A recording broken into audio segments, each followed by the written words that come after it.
Pessoal, vamos comentar hoje mais uma questão da prova da PGE Paraná 2024, dessa vez sobre direito previdenciário.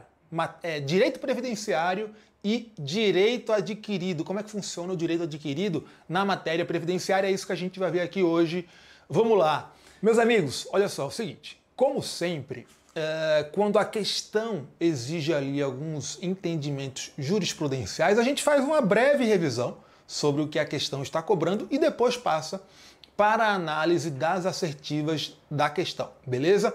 E nesse caso aqui eu quero fazer igual, quero fazer desse jeito. Foi uma questão que exigiu bastante conhecimento jurisprudencial no tema do direito previdenciário, mas já antecipo para vocês, se vocês tiverem uma boa noção a respeito do Instituto do Direito Adquirido e como ele funciona, vocês até conseguiriam responder a questão sem conhecer esses precedentes do STF e do STJ, tá? Basicamente o raciocínio aqui é o seguinte: o direito adquirido fica caracterizado no momento em que o indivíduo preenche todos os requisitos exigidos pela lei em vigor para gozar aquele direito.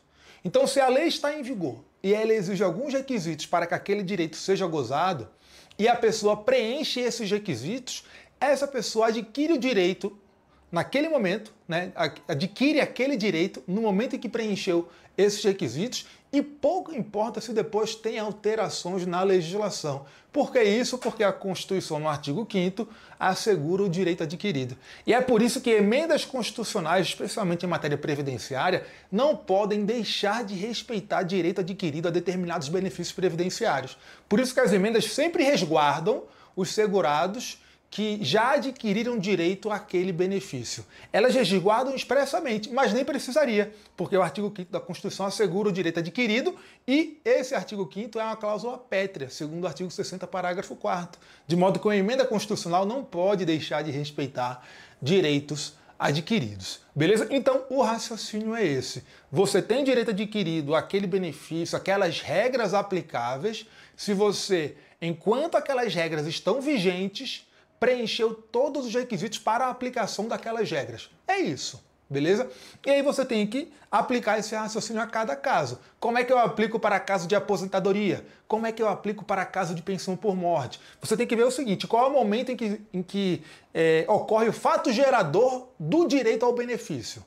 No caso de aposentadoria, o fato gerador do direito ao benefício é o momento em que o servidor preenche todos os requisitos para se aposentar.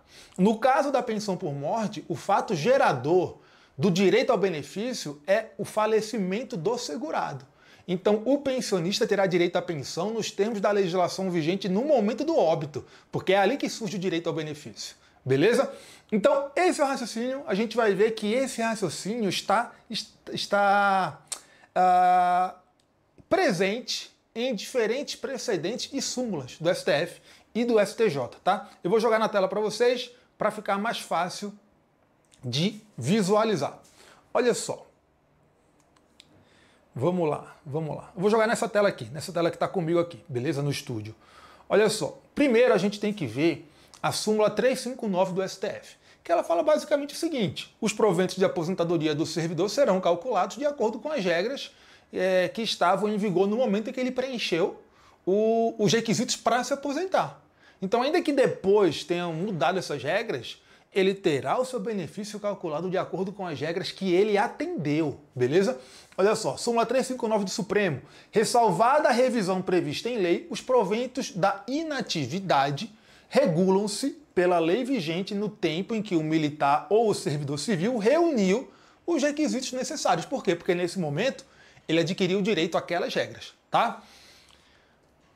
Tema de repercussão geral 334, é o mesmo raciocínio. Esse tema foi fixado no âmbito em um debate que tratava do regime geral, RGPS, mas ele se aplica normalmente para o regime próprio de previdência também, tá? E basicamente ele fala o seguinte: olha, se o segurado preencheu os requisitos para se aposentar em determinado momento e naquele momento ele tinha uma determinada remuneração, ele tem direito de ter calculado seus proventos considerando aquela remuneração até aquele momento, porque ele adquiriu o direito ali. Então, se depois houve ali uma redução na remuneração dele por qualquer motivo, pouco importa, ele não vai ter uma aposentadoria menor por conta dessa redução posterior. Por quê? Porque ele conseguiu preencher os requisitos para se aposentar antes de sofrer a redução remuneratória, tá? Olha só o que fala a tese que o STF fixou. Para o cálculo da renda mensal inicial da aposentadoria, cumpre observar o quadro mais favorável ao beneficiário, pouco importando o decesso remuneratório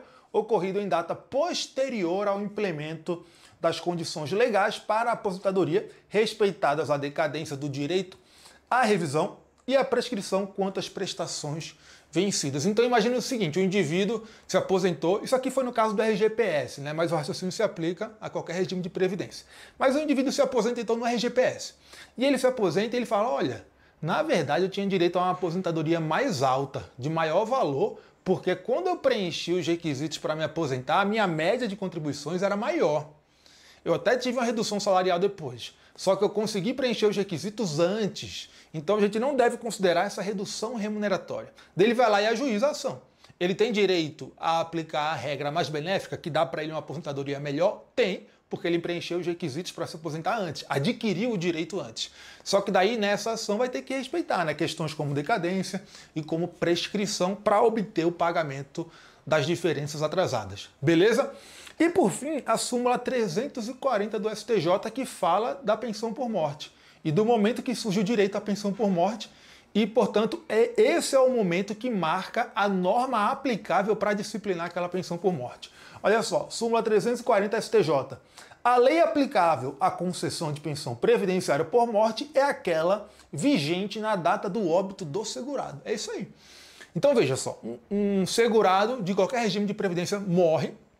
Naquele momento, os seus pensionistas adquirem o direito à pensão. Esse é o momento que gera o direito à pensão. A morte do segurado é o fato gerador do direito à pensão. Então, a regra aplicável para o pensionista é aquela regra que estava em vigor naquele momento, porque esse foi o momento em que o direito à pensão foi adquirido pelo pensionista. Beleza? Então imagine que o servidor morre num dia e uma semana depois entra em vigor uma outra lei que disciplina a pensão por morte. E o pensionista só pede a pensão uma semana depois disso. Ele vai ter direito a aplicar a lei anterior? Vai, porque era a lei em vigor no momento em que ele, pensionista, adquiriu o direito à pensão. Beleza? O momento da morte. Então, sabendo isso tudo, a gente consegue resolver a questão. Vamos lá para a questão. Olha só. Eu vou jogar a questão na tela do vídeo para vocês, beleza? Vamos lá. Bom, o enunciado fala o seguinte: julgue os seguintes itens referente a direito adquirido em matéria previdenciária. Item 1. O segurado que tiver adquirido o direito à aposentadoria antes da vigência da Emenda Constitucional 103 de 2019 pode valer-se das regras vigentes antes da promulgação dessa emenda para computar o quê? Tempo de contribuição cumprido posteriormente a ela. Aqui não, né, meus amigos?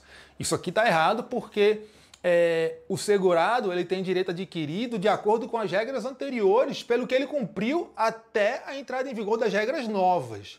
Para tudo que acontece depois da emenda, se aplicam as regras da emenda, beleza? Item 2. De acordo com a jurisprudência do STF, para fins de percepção de benefício previdenciário, aplica-se a lei vigente ao tempo do cumprimento de todos os requisitos exigidos para tanto. Correto. A gente acabou de ver que essa é a linha de raciocínio do Supremo e do STJ também, tá? Item 3. Em razão de a nova legislação ser o quê? Mais gravosa, apenas os dependentes de segurado que já se aposentou ou que poderia ter se aposentado antes da emenda 103 têm direito adquirido aos antigos critérios de cálculo da renda mensal inicial da pensão por morte. Errado. Errado. Por quê? Porque o momento que define as normas aplicáveis à pensão é o momento da morte do segurado. E não é o momento da aposentadoria do servidor. tá? Se o servidor se aposenta, o segurado não adquire direito, o pensionista dele não adquire direito à pensão. O pensionista só adquire direito à pensão quando o segurado morre. Não tem nada a ver a data de aposentadoria com as regras aplicáveis à pensão por morte. São coisas diferentes. O fato gerador da pensão por morte é a data do falecimento do servidor, do segurado, súmula 340 do STJ, beleza? Então, qual é a resposta correta aqui? A gente viu que só o item 2 está correto, né?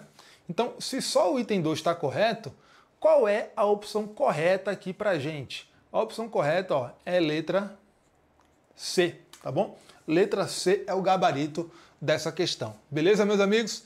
Então, o gabarito, vamos lá, olha aí, o gabarito oficial do CESP aqui foi a letra C e eu concordo com esse gabarito, tá? Acho que esse gabarito está de acordo com a jurisprudência do STF, com a jurisprudência do STJ. Não vejo nenhuma falha na redação das assertivas da questão. Então, gabarito letra C, concordo com esse gabarito, acredito que será mantido no julgamento dos recursos. Beleza? Então, meus amigos, é isso. Espero que tenham curtido mais este vídeo, que as explicações tenham ficado claras para vocês. Se gostaram, deixa o like aqui pra gente, se inscrevam no canal, ative as notificações. É só clicar no sininho, tá? E para algumas pessoas ainda aparece um botãozinho chamado hypar. Eu não sei bem como que funciona o hypar, mas eu sei que ele também é importante pra gente aqui do canal, para fazer o canal crescer e o conteúdo se espalhar mais. Se o canal cresce, a gente posta mais conteúdo, então é bom para todo mundo, é um ganha-ganha. Então, se você tá vendo aí o botão hypar, clica nele também, porque vai ajudar a gente, beleza? É isso. Muito obrigado pela audiência de vocês, pela confiança de sempre. Fiquem com Deus e até a próxima.